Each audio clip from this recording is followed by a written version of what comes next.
Hi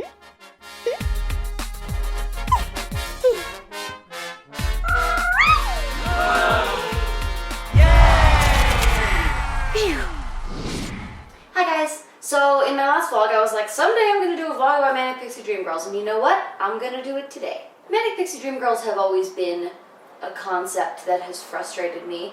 TV Trope's definition of a Manic Pixie Dream Girl is, let's say you're a soulful, brooding male hero living a sheltered, emotionless existence. If only someone could come along and open your heart to the great, wondrous adventure of life. Have no fear, the Manic Pixie Dream Girl is here. The Manic Pixie Dream Girl is there to give new meaning to the male hero's life. She's stunningly attractive, high on life, full of wacky quirks and idiosyncrasies, generally including childlike playfulness and a tendency towards petty crime, often with a touch of wild hair dye. She's inexplicably obsessed with our stuffed shirt hero, on whom she will focus her crazy antics until he learns to live freely and love madly. Primarily, this trope is problematic because this type of woman is unrealistic. The Manic Pixie Dream Girl is a male fantasy, a woman that men wish existed to come and pull them out of their boring lives. But in truth, this kind of thing doesn't happen because there's no reason for that woman to come and spend her time and energy pulling a boring guy out of his boring life. They are only there for the male character. Another huge problem with it is that Manic Pixie Dream Girls are flat characters. They are very simplistic. Oftentimes the only flaws they have are flaws that are written in to make them endearing and quirky. Basically, the problem with this trope is women are not like that. If you want a good example of what a Manic Pixie Dream Girl looks like in film, the term was coined by Nathan, to refer to Kirsten Dunst's character in Elizabethtown. Another really good example of it is Natalie Portman's character in Garden State. One thing I'm really happy about is there are a lot of writers and artists who have been deconstructing the Manic Pixie Dream Girl trope in their work. An excellent example of this is Clementine in Eternal Sunshine of the Spotless Mind.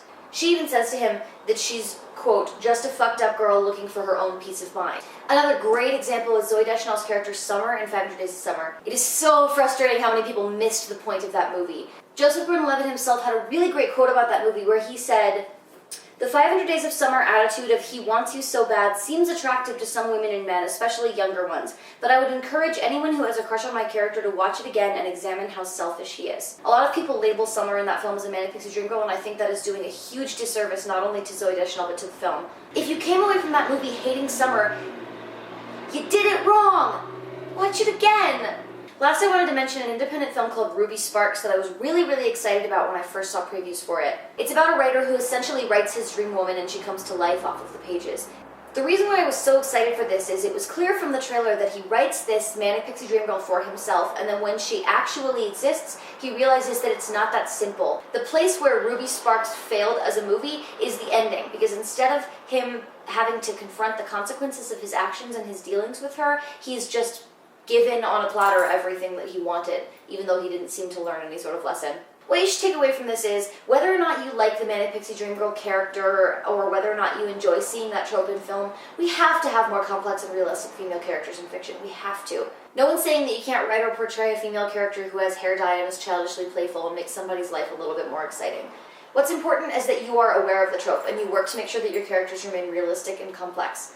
Thank you so much for watching. We will not be stopping vlogging after April, but we will be slowing down the pace. I'll see you tomorrow, and we will wrap it up.